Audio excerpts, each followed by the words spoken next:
Hello! So I wanted to talk about SM's new girl group Aespa and the controversy regarding just a lot of things regarding plagiarism. I first saw this topic on TikTok, and so I wanted to dive into what exactly is considered plagiarism and what isn't, because I saw a lot of comments that I really disagreed with, and so I wanted to give my perspective as a graphic designer. For those of you who may not know, my name is Milan. I am a graphic designer behind Nayu Studios, and let's get into it. So before we begin, I just wanted to give an honorable mention to Giselle's pre-debut photos. These are almost as iconic as Jenny's V pose when she was studying, I think it was ACG Parnell, as well as Giselle's little pet shop YouTube. I just got really bored, so I just felt like doing this, so yeah, enjoy! So cute. Straight off the bat, I already liked Giselle because she seemed the most relatable. So yeah, let's get into it. So we'll start off with the controversial Pinterest board. I'm looking over here because I got my laptop screen here, so that's what that's about.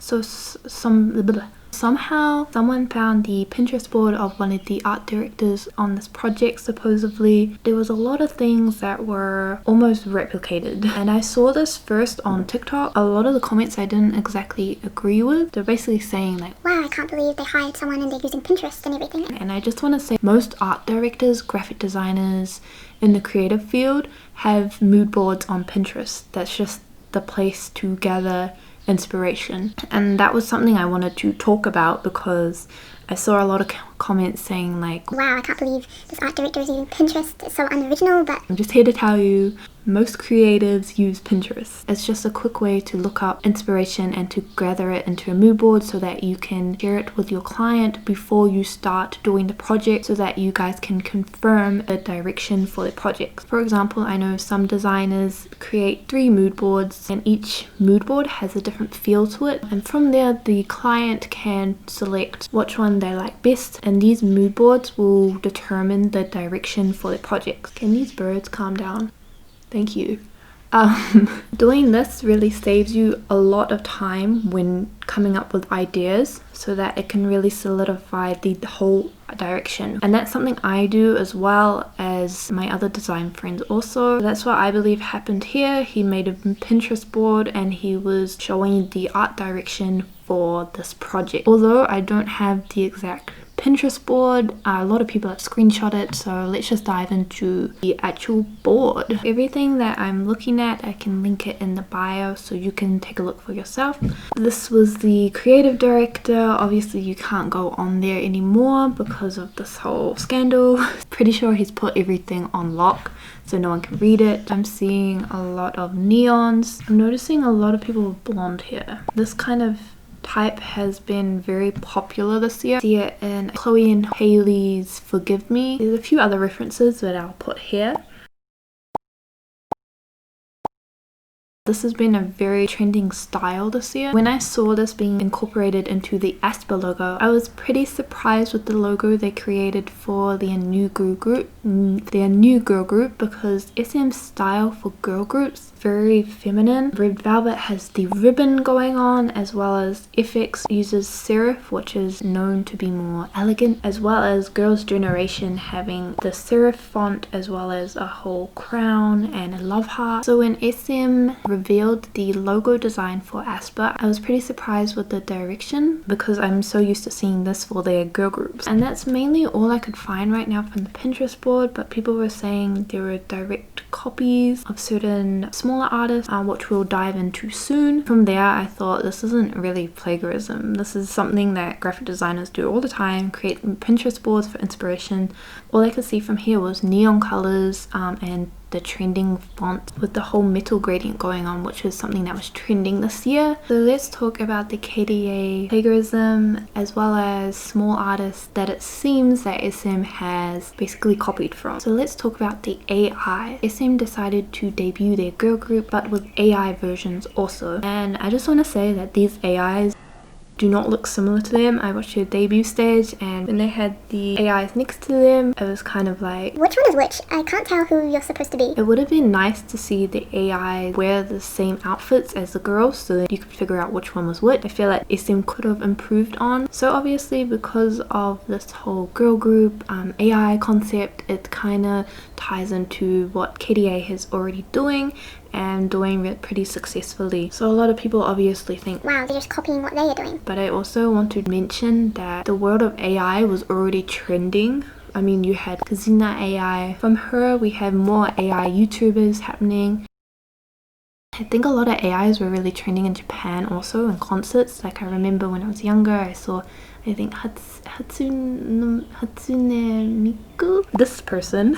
I remember seeing a lot of like screen holograms of her. So I feel like it was only bound to, which is why I think Riot Games did successfully with KDA. So I do understand that with the whole KDA thing, it could be seen as plagiarism, but I also feel like it was only bound to happen that from AI YouTubers, it was natural for them to transition into music, and I think SM really jumped onto that trend to make an official girl group using AI. So at first I didn't exactly think this was plagiarism, but once I did my research, I started to find things that were pretty sus. So let's just dive into that whole aspect of it. First we have, I didn't realize this, but when they're on the subway location in their MV, it's also similar to KDA's Popstar MV, where you can basically see the similarities between KDA's Popstar and Aespa's Black Mamba when they're on the subway. I saw that and I was like, okay, yeah, I agree, that's pretty similar. They spoke about the neon color schemes and graffiti used, and I do agree that is also something similar to KDA. And then I saw this where they both do the animation. This is where I agree it's starting to get a little bit too similar. I'm all for getting inspiration and turning it into your own, but when you have the neon colors and you have the graffiti as well as this animation which is similar as well as in the subway, then it becomes a bit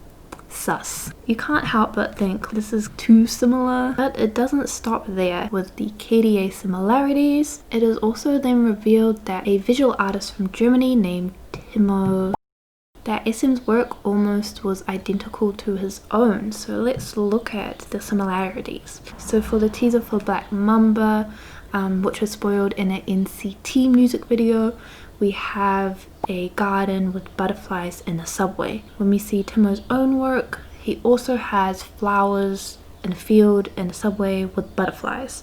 When I saw this at first, I thought, I've seen this before. I wasn't entirely sure if they copied him. It wasn't until I saw this next reference, which was, as you can see in the MV, the snake going through the subway, which you find out that Timo also did. I haven't actually seen anyone do a snake in a subway before.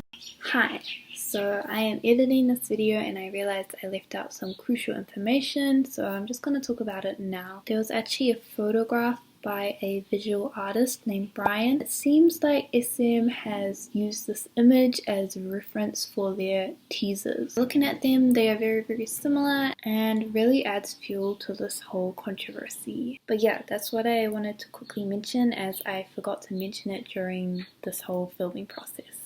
Okay, back to the video. If I were under SM as an art director, what I would do if we were to move forward with the AI concept was to make sure that it is different to what KDA is doing. I would look for ways personally to incorporate the AI without having it resemble KDA and their own work. That way, yes, you're getting inspiration, but you're not crossing a line where it's a copy and paste. I would hate for fans to think that we just copied and paste what KDA is already doing, and this is what SM seems to be doing with this, as well as getting inspiration from smaller visual artists without proper credit. And so some honorable mentions. One of the AIs looking similar to Lisa's concert outfit. Okay, so straight off the bat I can see that they have blonde hair, they got the fringe and it's long. Maybe SM got inspiration from this outfit, but I don't believe it's an exact copy or plagiarized this in any way. Obviously you can see that for Lisa's outfit you have red, purple and silver sequences going on, as well as it seems like they're in a thunderbolt pattern. But as for the AI, we see we have also the two-piece, however it's in strictly gold and black sequins, as well as they decided to put a slit on the side of the skirt which has a sheer material. Seems like they added some sheer sock boots. I can't really see what that is, but they also decided to add padding into the... I'm not a fashion person, so I don't know the word. Seems like they also added a bit of dimension with having a flared out shoulder going down, as well as they don't have a thunderbolt. They used a spike pattern on this outfit. Honestly, I don't think this is plagiarism. As well as I also found on TikTok people were claiming similarities between choreography. Choreography in girl groups tends to be similar. There's certain choreography that I see, how do you say, constantly replicated. Here's examples.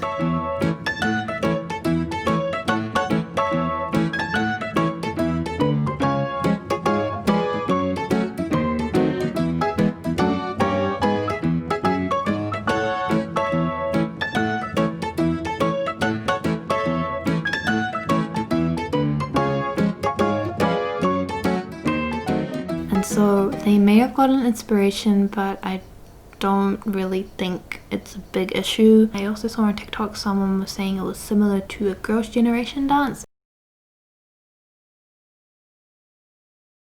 Honestly, it's understandable because they're both under the same company, so obviously there would be some similarities between the choreography. Other mentions of similarities is with G-Idol or Idols. Lion Envy, similar to the one part in Aespa Black Mamba where one of the members is seen in a gold crown with lots of gold jewelry and there is another character behind her. I do agree this does look similar. From the sharp nails and Idol, they're wearing crowns, gold jewelry, contrast between black and gold. So Aespa's one has that element too, as well as in the background I saw a lot of gold lines popping out like that. And I did see that in Black Mamba's. Also, people are claiming that Itzy's Cherry song is a similar. Honestly, with SM, they tend to sample from Western producers. That's why you hear a lot of similar elements, because they tend to buy a lot of songs from producers. So I can easily see where Itzy's Cherry got sampled into it also. Overall, I feel like the aim for SM was to create a fresh, fun, and on-trend girl group.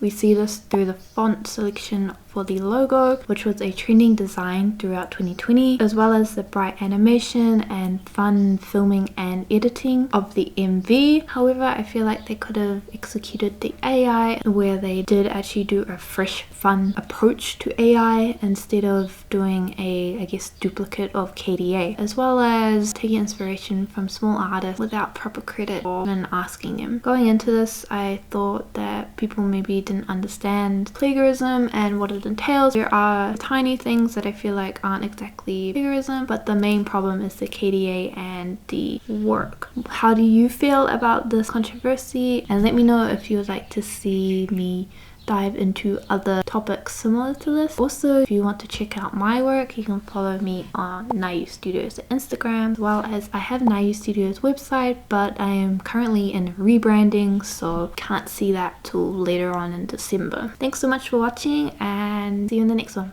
Bye!